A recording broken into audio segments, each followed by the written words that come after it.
ایک شخص نے حضور کی خدمت میں حاضر ہو کے عرض کیا، حضور میں اپنے والدین کی بڑی خدمت کی ہے. اس کو امام حقی نے لکھا ہے. اور جن مراحل سے میں گزرتا رہا ہوں ان مراحل سے میرے ماں باپ گزرے ہیں اور میں نے ان کی خود خدمت کی ہے. آج بیٹے بیویوں پہ کام چھوڑ دیتے ہیں کہ بیوی خدمت کرے گی. احسان دانش کہتا ہے کہ میں نے اپنی بیوی کو ہاتھ نہیں لگانے دیا. میں نے کہا میرے ماں باپ ہے، یہ خدمت اور کوئی حاصل کیوں کرے، یہ تو میں حاصل کروں گا. تو ساری خدمت میں نے خود کی. جس طرح انہوں نے نوالے توڑ توڑ کے میرے منہ میں ڈالے، میں نے بھی حضور ایسے کیا. جس طرح میرے لیے میری ماں رات جاگتی رہی، میں بھی اپنی ماں کے لیے جاگتا رہا. جن مراحل سے میرے لیے وہ گزرے تھے، میرے حالات، میرے ماں باپ کے حالات ایسے پیدا ہو گئے کہ میں نے اسی طرح اپنے ماں باپ کی پرورش کی ہے اور میں اپنے ماں باپ کی جو ہے وہ میں نے خدمت کی ہے. تو کیا میں نے اپنی ماں کا، اپنے باپ کا حق ادا کر دیا ہے؟ تو حضور نے ارشاد فرمایا، تو نے ایسے ہی خدمت کی ہوگی، لیکن جب تیری خدمت تیری ماں کرتی تھی تو ساتھ ساتھ تیری زندگی کی دعائیں مانگتی تھی.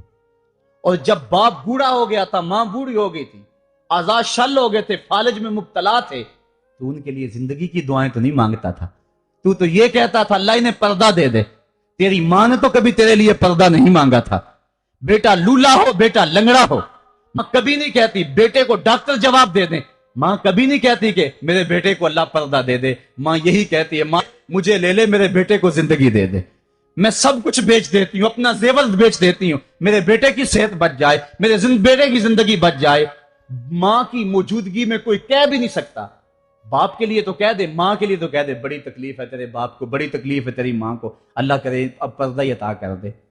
خود نہیں کہتا تو کسی سے یہ سن سکتا، لیکن ماں سن سکتی ہے کوئی کہے اللہ تیرے بیٹے کو پردہ دے دے.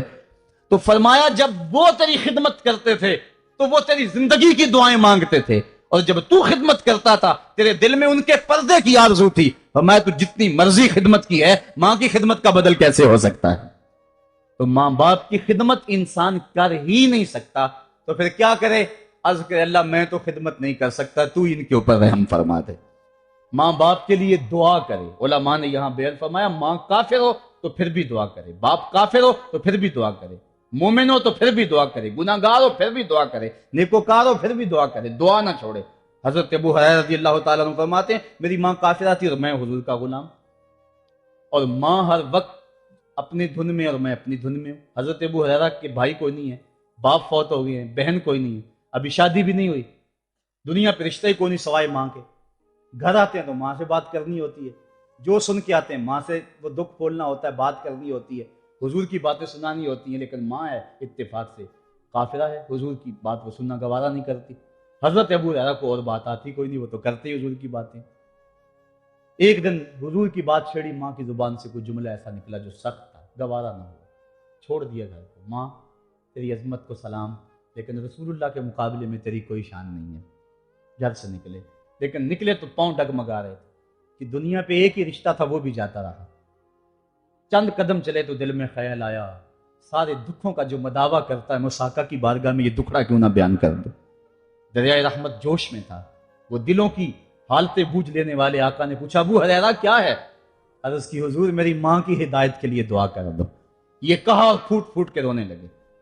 حضور نے فوراً ہاتھ اٹھا دیے اور مسلم کے لفظ ہیں اللہ مہد ام ابی ہریرہ تا، اے اللہ ابو ہریرہ کی ماں کو ہدایت عطا کر دے.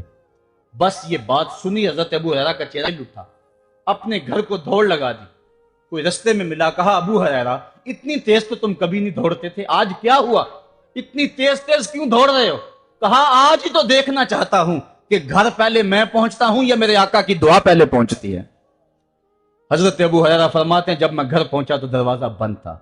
میں نے دستک دی، اندر سے آواز آئی بیٹا ٹھہرو میں آتی ہوں. کہا اس لہجے کو جان گیا محمد کی بولی بول رہی ہے. کہا تھوڑی دیر کے بعد میری ماں آئی، تازہ غسل کی وجہ سے اس کے بالوں سے پانی کے قطرے ٹپک رہے تھے، اور میری ماں زنجیر کھول رہی تھی، اس کے لبوں پہ شہادت کا کلمہ جاری تھا. تو والدین کے لیے مغفرت کی دعا کرتے رہیں، والدین کی بخشش کی دعا کرتے رہیں. والدین جب دنیا پہ ہوتے ہیں تو اللہ کی رحمت کا گھنا سایہ ہوتے ہیں، لیکن جب دنیا سے چلے جاتے ہیں ان کی قبر سے بھی فیض ملتا ہے اور سکون اور طمانینت ملتی ہے. والدین فوت ہو جائیں تو ان کے حق ختم نہیں ہو جاتے، بلکہ حدیث میں آتا ہے 4 حق ایسے ہیں والدین کے جو مرنے کے بعد بھی اولاد کے ذمہ باقی رہتے ہیں۔ الصلاۃ، ان کے اوپر نماز جنازہ پڑھی جائے۔ دوسرا حق الاستغفار لہم، ان کے لیے بخشش کی دعا کرتے رہی جائے، مسلسل دعا کی جائے بخشش کی ان کے لیے۔ اور ایک روایت میں نے پڑھا ہے اگر کوئی بندہ اس کے والدین حالت ناراضگی میں فوت ہو گئے، والدین ناراض تھے، موقع نہ مل سکا منانے کو اور والدین فوت ہو گئے، تو حدیث میں آتا ہے کہ وہ کثرت کے ساتھ، ایک تو اپنی خالہ کے ساتھ، ماں اگر فوت ہوئی ہے تو باپ ہوئی ہے تو باپ کے بھائیوں کے ساتھ اس نے سلوک کرے، باپ خوش ہوگا۔ دوسرا کثرت کے ساتھ اپنے والد کے لیے استغفار، والدہ کے لیے استغفار کرتا رہے۔ جب کثرت سے استغفار ہوتا رہے گا کہ والدین راضی ہوں گے، اللہ اس کے گناہ کو معاف فرما دے گا۔ دوسرا حق والدین کا یہ ہے استغفار لہم، ان کے لیے بخشش کی دعا کی جائے، حدیث میں آتے ہیں۔ تیسرا حق بر الاصدقاء، ماں کی سہیلیوں، بہنوں اور رشتہ داروں کے ساتھ، اور باپ کے دوستوں، بھائیوں اور رشتہ داروں کے ساتھ اس نے سلوک کیا جائے۔ اور چوتھا حق انجاز الوعد، وعدوں کو پورا کرنا، یعنی ماں نے یا باپ نے جو وعدے کیے ہوئے تھے، مسجد سے کوئی وعدہ تھا، مدرسے سے وعدہ تھا، کسی فلاحی تنظیم سے وعدہ تھا، کسی غریب سے اعانت کا وعدہ تھا، یا ان کا معمول تھا اعانت کرنے کا، تو جو ان کے معمولات ہیں اچھائی کے، ان کو جاری رکھا جائے اور اس سلسلے کو باقی رکھا جائے۔ تو یہ 4 حق ایسے ہیں جو والدین کے مرنے کے بعد بھی اولاد کے ذمے باقی رہتے ہیں۔ والدین اللہ کی بہت بڑی نعمت ہے، جب یہ سایہ سر سے اٹھ جاتا ہے تو پھر پتہ چلتا ہے کتنا گھنا سایہ تھا۔ صاحبو، جن کے والدین زندہ ہیں وہ ان کی زندگی کو غنیمت سمجھے، اور جن کے والدین کا گھنا سایہ ان کے سر سے اٹھ گیا ہے وہ ان کے لیے استغفار اور کثرت دعا سے ان کی رضا حاصل کرنے کی کوشش کریں۔ اللہ تعالیٰ نے والدین کی رضا میں ہی اپنی رضا کو چھپا کے رکھا ہوا ہے، اور یہ والدین اتنا بڑا سرمایہ ہے، میں آپ حیثیت کیا رکھتے ہیں؟ خود امام الانبیاء صلی اللہ علیہ وآلہ وسلم نے والدین کی آرزو کی ہے۔ حدیث میں آتا ہے، امام سیوطی نے اس کو الحابل الفتاوی میں لکھا ہے، امام حیثمی نے بھی اس کو کنز الاموال میں لکھا ہے۔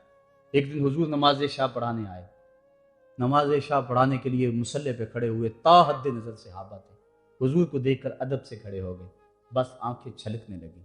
پھر حضور نے روتے روتے کہا، لو ادرکت والدی او احدہما، کاش آج میرے ماں باپ زندہ ہوتے، یا ان میں سے کوئی ایک ہی زندہ ہوتا۔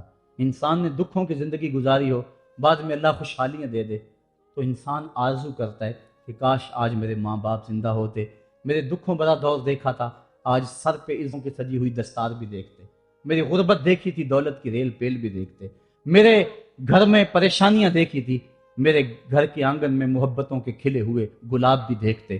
آرزو کرتا ہے، تمنا کرتا ہے۔ اللہ کے حبیب صلی اللہ علیہ وسلم کے والد اس وقت انتقال کر گئے تھے جب حضور شکم مادر میں تھے، والدہ اس وقت انتقال کر گئی، عمر 6 سال تھی، ابوا کی ریت کے ٹیلے ہیں، مدینہ المنورہ سے واپسی ہے، حضرت آمنہ، حضرت ام ایمن اور حضور، 3 نفوس پہ مشتمل یہ قافلہ ہے، 2 اونٹ ہیں۔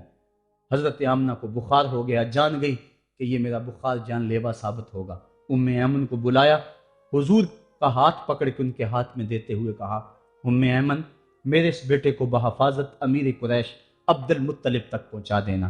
اور پھر اپنے بیٹے کو پاس بٹھایا، سر پہ ہاتھ رکھا، پیار کرنا چاہا اور کوئی باتیں کرنا چاہیں، لیکن ضبط کے سارے پیمانے ٹوٹ گئے، آنکھوں سے آنسو نکلنے لگے۔ بیوہ ماں نے جب اپنے در یتیم کے سر پہ ہاتھ رکھا تو پھر عرب کی ریت کے ذرے بھی رونے لگے۔ سیدہ آمنہ نے روتے ہوئے چند جملے کہے جو ابن حشام نے محفوظ کیے، کہا، بیٹا، ہر نئی چیز نے پرانی ہو جانا ہے اور ہر باقی نے فنا ہو جانا ہے، میں بھی جا رہی ہوں، بذکری باق، لیکن میرا ذکر نہیں مٹے گا، وولدت تو تہرا، اس لیے کہ تیرے جیسا پاکیزہ بیٹا چھوڑ کے جا رہی۔ جن ماؤں کے بیٹے اتنے اچھے ہوں ان ماؤں کا تذکرہ نہیں مٹا کرتا۔ یہ جملے کہے، اس کے بعد حضرت آمنہ نے آنکھیں بند کر لی۔ حضور علیہ الصلوۃ والسلام اپنی ماں کے جسد پہ پھوٹ پھوٹ کے روئے، ریت کے ٹیلے میں ماں کی تدفین کی، اوپر مٹی انڈھیل دی، آنسوں کا چھڑکاؤ کیا۔ آج ہو بھی کیا سکتا تھا؟ مدینہ تو رسول میں حضور کی والدہ فوت ہوتی تو آقا کریم کے لیے، ماں کے لیے کتنے صحابہ جنازے میں آتے، کتنے لوگوں کا ہجوم ہوتا، جنت سے فرشتے بھی پھول لے کر آتے، لیکن آج نہ کوئی جنازے میں شامل ہے، وہ کیا کسی نے کہا تجھے کن پھولوں سے ہم کفن دیں، تو جدا ہی ایسے موسموں میں جب درختوں کے ہاتھ پھولوں سے خالی تھے۔ حضور آنسوؤں کا چھڑکاؤ اور ام ایمن کے ساتھ کے بیٹھ گئے، اور حضرت ام ایمن نے جناب عبد المطلب تک پہنچایا، اور 8 سال کی عمر تھی کہ عبد المطلب رضی اللہ تعالیٰ عنہ کا بھی انتقال ہو گیا۔ ابن حشام نے لکھا ہے جب امیر قریش کا جنازہ اٹھا تو پورا مکہ امڈ آیا، اور ایک بچہ تھا جس کی عمر 8 سال ہوگی، وہ کبھی اس دیوار سے لگ کے روتا تھا، کبھی اس دیوار کے ساتھ لگ کے روتا تھا۔